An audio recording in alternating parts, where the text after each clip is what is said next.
সরকারি চাকরিজীবীদের বহু প্রতীক্ষিত নবম জাতীয় পে স্কেল ঘোষণার পর সারা দেশে যখন এক ধরনের উৎসবের আমেজ তৈরি হওয়ার কথা, ঠিক তখনই এই পে স্কেল বাস্তবায়নের প্রক্রিয়া নিয়ে দেখা দিয়েছে চরম অসন্তোষ এবং হতাশা। প্রিয় সরকারি চাকরিজীবী ভাই ও বোনেরা, আজকের সকালের আপডেট নিউজে আপনাদের স্বাগতম। যারা আমাদের চ্যানেলে নতুন তারা এখনই চ্যানেলটি সাবস্ক্রাইব করুন। আর হ্যাঁ, অবশ্যই কমেন্ট করে জানাবেন আপনারা কে কোন জেলা থেকে আমাদের ভিডিওটি দেখছেন। তবে চলুন কথা না বাড়িয়ে আজকের সর্বশেষ সংবাদটি জেনে নিন। নিম্ন ও মধ্যম আয়ের কর্মচারীদের মধ্যে এই হতাশা সবচেয়ে বেশি। সরকারের পক্ষ থেকে পে স্কেল ধাপে ধাপে বাস্তবায়নের যে প্রস্তাবনা বা ইঙ্গিত দেওয়া হয়েছে তার তীব্র বিরোধিতা করে আজ মাঠে নেমেছেন সাধারণ কর্মচারীরা। নবম পে স্কেলের সব গ্রেডের, বিশেষ করে 11 থেকে 20 গ্রেডের কর্মচারীদের শতভাগ মূল বেতন বা বেসিক যেন কোনোভাবেই ধাপে ধাপে নয় বরং এক ধাপে এবং একযোগে বাস্তবায়ন করা হয়, সেই প্রাণের দাবিটি আজ অত্যন্ত জোরালোভাবে তুলে ধরেছে বাংলাদেশ সরকারি কর্মকর্তা কর্মচারী কল্যাণ সমিতি। আজ রাজধানীর প্রাণকেন্দ্র জাতীয় প্রেসক্লাবে আয়োজিত এক বিশাল এবং অত্যন্ত তাৎপর্যপূর্ণ সংবাদ সম্মেলনে একটি লিখিত এবং সুনির্দিষ্ট বক্তব্য পাঠ করেন সংগঠনের সদস্য সচিব আশিকুল ইসলাম। তিনি তার বক্তব্যে কর্মচারীদের পুঞ্জীভূত ক্ষোভ এবং বেঁচে থাকার সংগ্রামের কথা অত্যন্ত স্পষ্টভাবে তুলে ধরেন। তিনি বলেন, আমরা দেশের অর্থনীতির বর্তমান অবস্থা সম্পর্কে ওয়াকিবহল। সরকারের যদি সত্যি কোনো বড় ধরনের আর্থিক সীমাবদ্ধতা থেকে থাকে, তাহলে বাড়ি ভাড়া, চিকিৎসা ভাতা বা অন্যান্য যে ভাতাসমূহ রয়েছে সেগুলো সরকার চাইলে ধাপে ধাপে বাস্তবায়ন করতে পারে। এতে কর্মচারীদের কোনো আপত্তি থাকবে না। কিন্তু পে স্কেলের যে মূল প্রাণ অর্থাৎ মূল বেতন বা বেসিক, তা কোনোভাবেই ভেঙে ভেঙে দেওয়া যাবে না। এই মূল বেতন অবশ্যই একবারেই কার্যকর করতে হবে। সংবাদ সম্মেলনে সমিতির আহ্বায়ক আব্দুল মালেক অত্যন্ত ক্ষোভের সাথে একটি গুরুত্বপূর্ণ বিষয়ের প্রতি সরকারের দৃষ্টি আকর্ষণ করেন। তিনি বলেন, পুরোপুরিভাবে নতুন পে স্কেলের মূল বেতন বাস্তবায়নের আগে বর্তমানে সরকারি চাকরিজীবীরা যে 15% বিশেষ সুবিধা বা ইনসেন্টিভ পাচ্ছেন তা প্রত্যাহার করা হলে সেটি হবে অত্যন্ত অযৌক্তিক এবং অমানবিক একটি সিদ্ধান্ত। তিনি দাবি জানান, আগামী 1 জুলাই থেকে যখন নতুন পে স্কেল কার্যকর হবে, তখন 11 থেকে 20 গ্রেডের কর্মচারীদের বেসিকটা যেন সরাসরি 100% একযোগেই কার্যকর করা হয়। নেতৃবৃন্দ বর্তমান বাজার পরিস্থিতি এবং কর্মচারীদের মানবেতর জীবনযাপনের চিত্র তুলে ধরে বলেন, 2015 সালের অষ্টম পে স্কেলের পর দীর্ঘ 11 বছর পার হয়ে গেছে।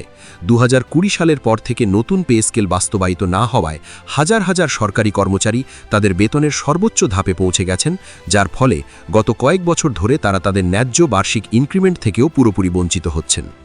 দীর্ঘ এই সময়ে তাদের বেতন 1 টাকাও বৃদ্ধি পায়নি, অথচ এর বিপরীতে বাজারে নিত্য প্রয়োজনীয় প্রতিটি জিনিসের দাম, বাসা ভাড়া, চিকিৎসা খরচ, সন্তানের লেখাপড়ার খরচ জ্যামিতিক হারে বেড়েছে।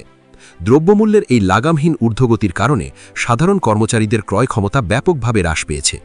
মাসের 15 তারিখ যেতে না যেতেই তাদের পকেট শূন্য হয়ে যাচ্ছে এবং সংসার চালাতে গিয়ে প্রতিটি পরিবার আজ মারাত্মকভাবে ঋণগ্রস্ত হয়ে পড়েছে। বিশেষ করে নিম্ন গ্রেডভুক্ত অর্থাৎ 11 থেকে 20 গ্রেডের কর্মচারীরা আজ এক প্রকার মানবেতর জীবনযাপন করছেন। তাদের পিঠ দেয়ালে ঠেকে গেছে। অভাব অনটনে জর্জরিত এই কর্মচারীদের এমন করুণ অবস্থা একটি স্বাধীন এবং কল্যাণ রাষ্ট্রের চেতনার সঙ্গে কোনোভাবেই সামঞ্জস্যপূর্ণ নয় বলে নেতৃবৃন্দ মন্তব্য করেন। তারা বলেন, জাতীয় সংসদে মাননীয় অর্থমন্ত্রীর নবম পে স্কেল কার্যকরের আনুষ্ঠানিক ঘোষণা প্রথম দিকে দেশের লাখ লাখ কর্মচারীদের ভীষণভাবে আশাবাদী করেছিল।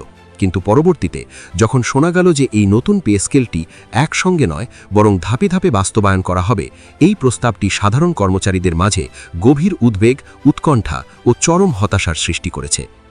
অর্থনীতিবিদদের বরাত দিয়ে সংবাদ সম্মেলনে বলা হয়, বাংলাদেশের প্রেক্ষাপটে পে স্কেল কার্যকরের ঘোষণার সঙ্গে সঙ্গেই বাজারে অসাধু ব্যবসায়ীদের একটি সিন্ডিকেট সক্রিয় হয়ে ওঠে এবং দ্রব্যমূল্য বৃদ্ধির এক অশুভ প্রবণতা দেখা যায়। যদি বেসিক বিভাজনের মাধ্যমে বা ধাপে ধাপে এই পে স্কেল বাস্তবায়ন করা হয়, তবে বাজারে এর নেতিবাচক প্রভাব পড়বে দীর্ঘস্থায়ী। দীর্ঘ সময় ধরে ধাপে ধাপে পে স্কেল বাস্তবায়ন করা হলে অসাধু ব্যবসায়ীরা বারবার সুযোগ পাবে এবং তারা বারবার দ্রব্যমূল্য বৃদ্ধির এই অনৈতিক সুযোগটি নিতে পারে, যার পুরো অর্থনৈতিক বোঝা শেষ পর্যন্ত বহন করতে হবে এই সাধারণ কর্মচারীদের এবং দেশের আপামর সাধারণ জনগণকে। এছাড়াও ধাপে ধাপে পে স্কেল বাস্তবায়িত হলে আইবাস ব্যবস্থাপনা, পিআরএল ভোগী বা অবসরে যাওয়া কর্মকর্তা ও কর্মচারী সহ অনেকেই চরম অ্যাডমিনিস্ট্রেটিভ এবং আর্থিক জটিলতার সম্মুখীন হতে পারেন। সংবাদ সম্মেলনে উপস্থিত সাধারণ কর্মচারীরা আবেগ আপ্লুত হয়ে বলেন, অর্থমন্ত্রী মহোদয় যেদিন জাতীয় সংসদে বাজেট উপস্থাপনের সময় ঘোষণা করেছেন যে আগামী 1 জুলাই থেকে নতুন পে স্কেল কার্যকর হবে, বিশ্বাস করবেন এই আনন্দের কথাটা শোনার সাথে সাথে আমাদের কলিজাটা খুশিতে অনেক বড় হয়ে গেছে।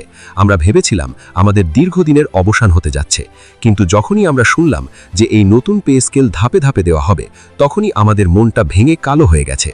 দীর্ঘ 11 বছরে এই দেশে দ্রব্যমূল্যের কি পরিমাণে দাম বেড়েছে এটা আপনারা, সরকারি ও প্রতিবাচী প্রতিটা মানুষ খুব ভালোভাবে জানেন, কারণ আপনারা প্রত্যেকেই সেই দ্রব্যমূল্যের সাথে প্রতিদিন বাজারে গিয়ে যুদ্ধ করে বেঁচে আছেন।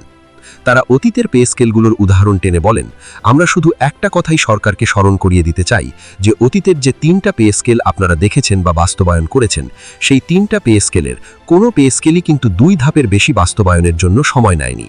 এখনকার বাজার দরের যে ভয়াবহ অবস্থা, সেখানে অঙ্কের হিসাবটা একবার মিলিয়ে দেখুন। নতুন স্কেলে যদি 8,250 টাকার বেসিক বাড়িয়ে 20,000 টাকা করা হয়, তাহলে সেখানে বাড়তি অংশ হয় 11,700 টাকার মতো। সেখান থেকে সরকার যদি প্রথম ধাপে মাত্র 50% দেয়, তাহলে একজন কর্মচারীর ভাগে কত টাকা আসে? আবার সেই সামান্য টাকার সাথে যদি আপনারা বর্তমানের চলমান 15% বিশেষ সুবিধা বাতিল করে দেন, তাহলে সব হিসাব নিকাশ শেষে একজন নিম্ন আয়ের কর্মচারীর মাসে 3 থেকে 4,000 টাকার বেশি বেতন বৃদ্ধি পাবে না। বর্তমানের এই অগ্নিমূল্যের বাজারে 3-4 হাজার টাকা দিয়ে একটি পরিবার কয় দিনের বাজার করতে পারবে? তাই বাংলাদেশ সরকারি কর্মকর্তা কর্মচারী কল্যাণ সমিতির পক্ষ থেকে আজ অত্যন্ত বিনীতভাবে সরকারের সর্বোচ্চ নীতি নির্ধারক মাননীয় প্রধানমন্ত্রী এবং অর্থমন্ত্রীর কাছে আকুল আবেদন জানানো হচ্ছে যে এবারের নবম পে স্কেলটার অন্তত মূল বেতন বা বেসিকটা যেন কোনোভাবেই খণ্ডিত না করে সরাসরি এক ধাপে বাস্তবায়িত হয়, যাতে করে দীর্ঘ 11 বছর ধরে বঞ্চনার শিকার সরকারি কর্মচারীরা তাদের পরিবার পরিজন নিয়ে একটু সচ্ছলভাবে এবং সম্মানের সাথে সমাজে চলতে পারেন। শতভাগ বেসিক একযোগে বাস্তবায়িত হলে তাদের মধ্যে নতুন করে কর্মস্পৃহা বৃদ্ধি পাবে, যা একটি গতিশীল প্রশাসন গড়তে সহায়ক হবে। আমরা চাই তাদের এই দীর্ঘ 11 বছরের যে দুর্দশা, দুর্গতি, অভাব, অভিযোগ এবং বুক ভরা চাপা কান্না, সেটা যেন এবার চিরতরে মুছে যায়। 11 বছরের লাঞ্ছনা এবং মাসের পর মাস মানুষের কাছে হাত পেতে যে ধার দেনায় তারা আজ জড়িয়ে পড়েছেন, সরকারের একটি যুগান্তকারী সিদ্ধান্তের মাধ্যমে সেখান থেকে যেন তারা চিরস্থায়ীভাবে মুক্তি পান এবং দেশের সেবায় নিজেদের নিশ্চিন্তে নিয়োজিত করতে পারেন। ভিডিওটি খুবই জরুরি, তাই দয়া করে সবার সাথে ভিডিওটি শেয়ার করতে ভুলবেন না। আর নতুন ভিডিও আপডেট পেতে এখনই চ্যানেলটি সাবস্ক্রাইব করুন।